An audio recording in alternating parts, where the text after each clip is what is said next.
What up, Moose Knuckles and Moose Knuckleettes? I'm back on the vlog thing. It's been a while. I just been busy, you know, working and getting stuff done. Been working on music projects and doing side work and working on the old 88. But I got some free time, so I'm gonna tell y'all another little interesting story about my prison tenure. Worst gated community I ever lived in, just to start with. Terrible. Got sent to prison, I believe I was like 21. When I was 18, I got caught with like a bunch of weed in North Carolina. And I racked up like 5 felonies, bunch of misdemeanors, and then, you know, it was my first offense, pled guilty. They dropped a few of the felonies, so now it's just like two and a misdemeanor or something like that. So they came and picked me up in Florida, held me here for like a month or 2, and then they extradited me back to North Carolina. I sat in Jackson County Jail for about a month or 2. Then they finally sent me to prison, and they sent me to a processing center called Pulp, or they also call it a gladiator school, because when you go there, if you're like a wuss, you either learn how to be a man or you just get punked the whole time. And I saw a lot of people getting punked the whole time. So, I mean, I didn't have to fight there. I got by on like just talking. This one big black mother cussing. I gotta stop cussing. Anyway, his name was Jizzo. I don't know what's up with that. It was like his gang name or something. I think his real name was Josh, but they called him Jizzo, and I was like, okay, I don't even want to know. I'm not even gonna bring it up. He was huge. He was big, and I had top bunk, and then dude below me, they called him C Murder, like he stole the name from the rapper or something. And then Jizzo slept on the other bunk down and to the left. And we'd always chat, you know. He always wanted to talk. He was always asking me if he looked fat. I was like, now's not really the time to be concerned how you look. I mean, there's nobody here to impress, you know what I'm saying? Like, you're still a big dude, so that's all you should be worried about. But one day he tried to June bug me, and I don't. If y'all don't know what that means, it's basically June bugging is where somebody comes up to you and tries to like punk you for things. You know what I mean? They'll come up and be like, "Yo, what we eating tonight? You going to canteen? What you getting me?" And you be like, "I ain't getting you nothing, man. How you think this is?" And then they'll try to fight you. You know, all you gotta do is fight back, or talk your way out of it, like I did. I didn't feel like fighting that dude. The guy was huge. He was ginormous. So I looked at him. We're squared up, like face to face. I look him right in the eyes and I'm like, "You want to fight?" He was like, "Yeah, you ain't fixing to get me no canteen, so we're going to have to go to the box." Now the box is like this little 5x3 area where the camera can't see. It's in between a bunk and a wall and like a foot locker, or, you know, like a normal locker. We didn't have foot lockers in there. But I didn't want no part of that. So I just got right in his face and I was like, "I can't believe what I'm hearing right now. This is ridiculous. Me and you, like, I thought we were friends. We're always talking and stuff. Like, I know there ain't no friends in prison, but I thought me and you were like kind of tight by now. This is stupid." And I was like, "I only got $25 in my account. You're trying to June bug me over some fiddle, what is it called? Fiddle faddle, you know, that damn kettle corn with almonds in it?" Dude just looked at me right in the face and started laughing at me and walked away. Didn't have to fight him. Left me alone. I don't know. That was crazy. I thought I was going to get my ass beat for sure. But, you know, this place, man, like, I'd seen dudes get locked in a sock. People was walking around with shanks. I don't know if it was because that's what they seen in the movies or because they was really about it, but there was some things going down in there. It was crazy. And then I finally got sent off to Morrison Correctional out in Raleigh. It's like in the middle of the boonies, you know. It's just one prison camp in the woods, and you're basically stuck. If you try to escape, that's stupid because you got a long walk. So I get there, and then as soon as we get there, you know, they do the like strip search and all that, and it was just so weird because, like, you know, we're all young, we're not used to stuff like, it's stuff you see on TV. So they line us all up and they strip us down to just our boxers, and they tell us to like turn around, drop the drawers, bend over and squat. And we all just kind of like look at each other like, for real? And you hear one of the guards like, "I'm serious, man, drop them, squat and cough." So we all do it. And it's just the weirdest thing in the world. Kind of traumatic. I think I got PTSD from it. I still have nightmares. People yelling at me to squat and cough. But anyway, my bad. Yeah, so, you know, get sent back to our bunks and stuff, get settled in. And then I seen even more crazier stuff, dude. I guess when you get there, the other pods, because like the building was set up like a horseshoe, or, you know, like a squared off U or something. And it was old. It was like an old church building or something like that. It was just this old raggedy building. And they got pod numbers. So I was in, I think I started in C pod and moved to B pod because I got a job. I was a janitor. They pay you like, I don't know, 50 cents a week or something like that. You make $1. But anyway, you can still get some ramen with it. So, I mean, I was down for it. So immediately get to the pod. I think either B or A pod comes running up in there talking about fighting. Just like a big squad fight. That's what they wanted to do. And I was like, the hell's going on here, man? What's up with this? So then next thing you know, we're all in the back hallway and everyone's just throwing hands, dude. And I'm like, well, I don't think I'm making it out of here, so I better just start throwing hands. So I start throwing hands at people. Everybody, I'm getting punched. People are getting punched. I punched some dude in the mouth, and I got his tooth right on the knuckle, split my damn knuckle open. You know, he wasn't having a good time after that either. Cracked his damn tooth. Then the guards all came back there and broke it up, and everybody was on lockdown. Stuff was crazy. It was just very strange. And then there was like a tranny in there, or transgender. Let me be PC about it before I get anybody triggered. Actually, pretty cool person, really funny, and tough as hell. And I'll tell you what I saw. There was this gangster dude in there. You know, he thought he was hard. He rolled with a gang, and he's in prison for, I don't know what the hell he did. Probably a B&E. Everybody was in there for either B&E or drugs or something stupid like that. And one day, the gangbanger got into it with the tranny, and was like not even sweating the tranny because he took him for like a softie or whatever, a sissy. Next thing I know, man, I'm just standing there watching everything. This tranny hauls off, beats the hell out of this like tough ass gangbanger. Doesn't even give him a chance. Dude doesn't even get one lick in. Tranny just takes him down, starts swinging on him, gets on top of him, starts beating the holy hell out of him. And I was just like, everybody was just like, damn, dude. That dude never lived that down the whole time he was there. It's like, you can't say nothing. You can't act tough with nobody. You can't say nothing to nobody because you just got your ass beat by a tranny. And not because it was a tranny, but it was like a tiny person, like tall and slim, like no weight to him, whatever, or shim, whatever. She's a nice fella. That's all I can say. But yeah, so I've seen some things like that. And then, there was the typical like cliche prisoners, like the Aryan Brotherhood or the Folk Nation and all that, and the Crips. And for a brief moment, I felt like I was in American History X, or like living that scene. If y'all seen that movie, Edward Norton's character gets down with the Aryan Brotherhood because, like, whites with whites, blacks with blacks. I didn't really want no part of that because I was just like, in real life, I'm kind of cool with everybody. I'm neutral. So I acted that way in prison too. I didn't care. I was like, I'm still gonna hang out with who I want to, and I'm a rapper too. So like, a lot of black dudes in there found out that I rapped, and I would go and spit with them. And like some of the Aryans, wanted to hear me spit too. So I'd spit with them and stuff. I was just trying to keep everything kind of calm. Wasn't trying to start nothing with nobody, but the Aryans would always run around screaming white power. They all had the shaved heads. They wore the boots with the white laces in them, which is some kind of code, like white knight stuff or whatever.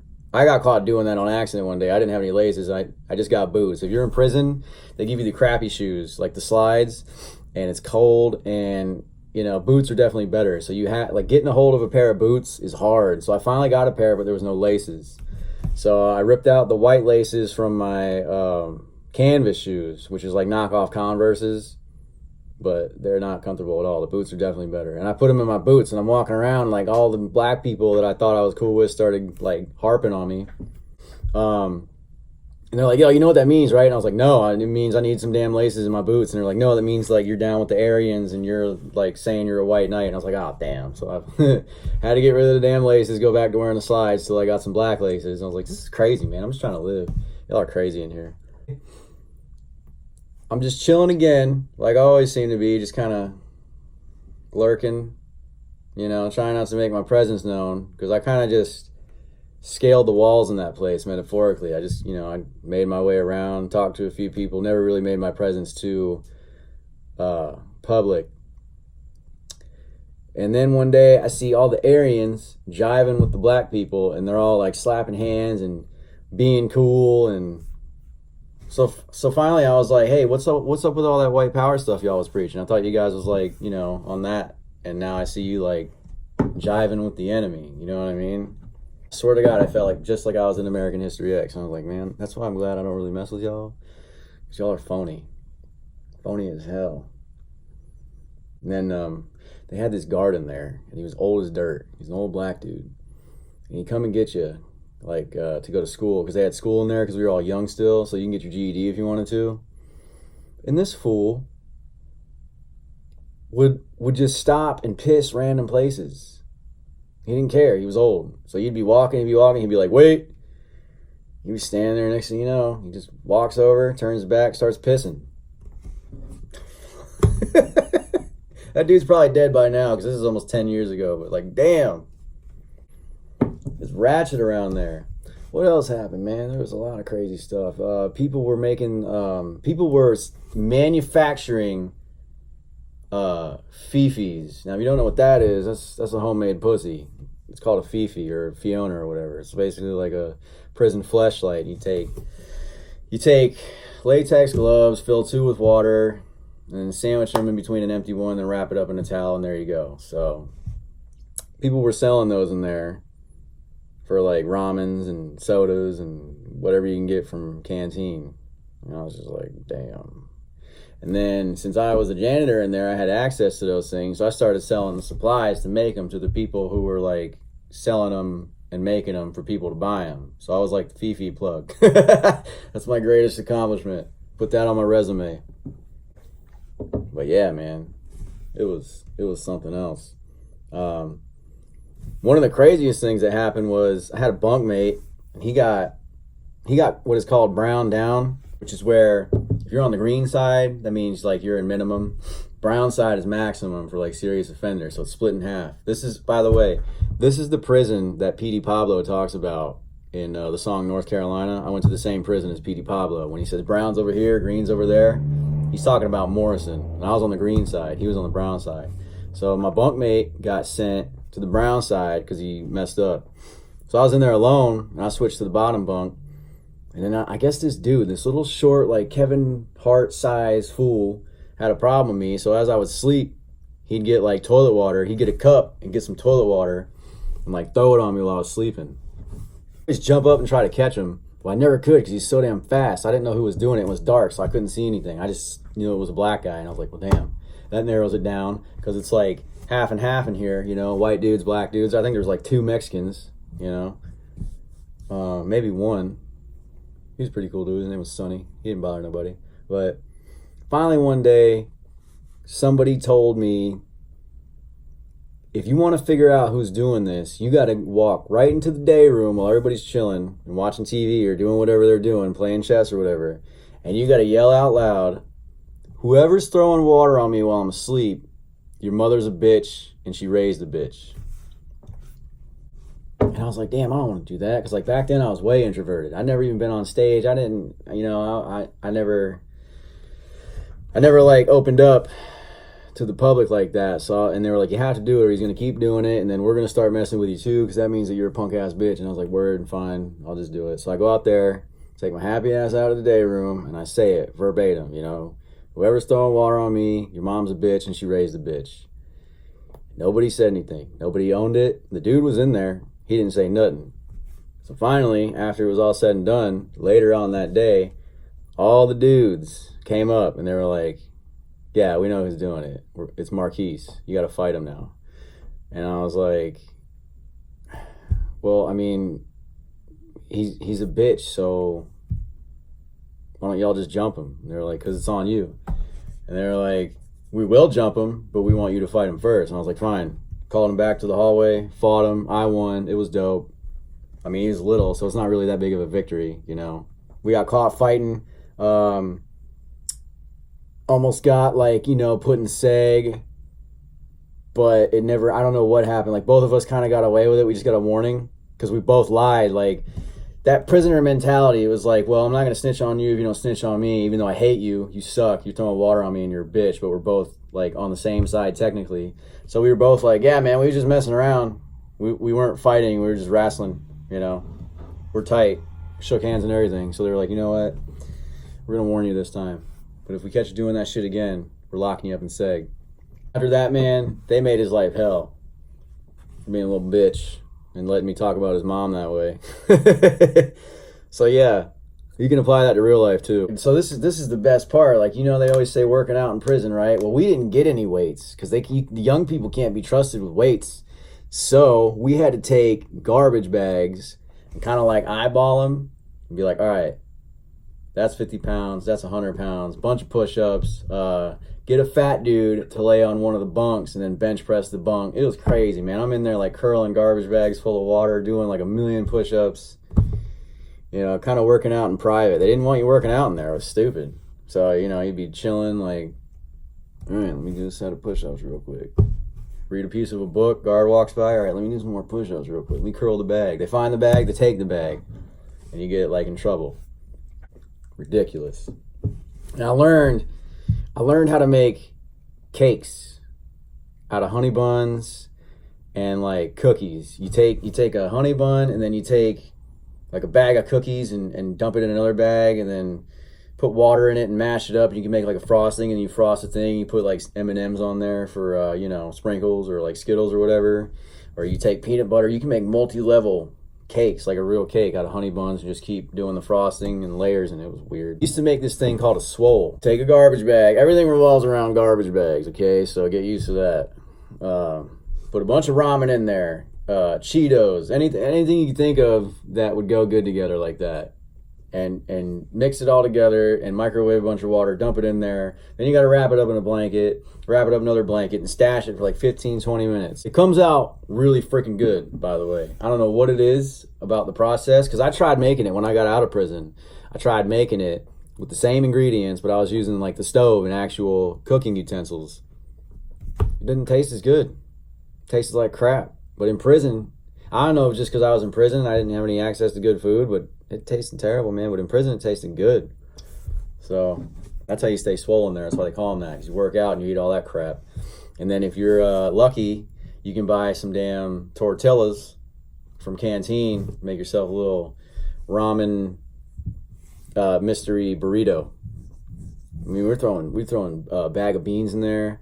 One time a dude crushed up peanut butter crackers and mackerel, and it was actually really damn good. So there's your protein. But yeah, man, prison was a trip. Seen some things. Tell you what. So, stay your ass out of prison. I got more stories coming. This one wasn't as funny. It was more of just like sharing the experience. I think the next one I'll do is the Hurricane Irma incident or episode or evacuation, disaster, whatever. Make sure you subscribe, hit the like button, leave a comment, and stay tuned because I got more music videos coming. Next month I'm shooting another video. I got a project coming up with Buck Forest, Blazer Gang. Shout out to Blazer Gang. And I got a new song coming out real soon. It's called Locked Inside. So make sure you watch out for that.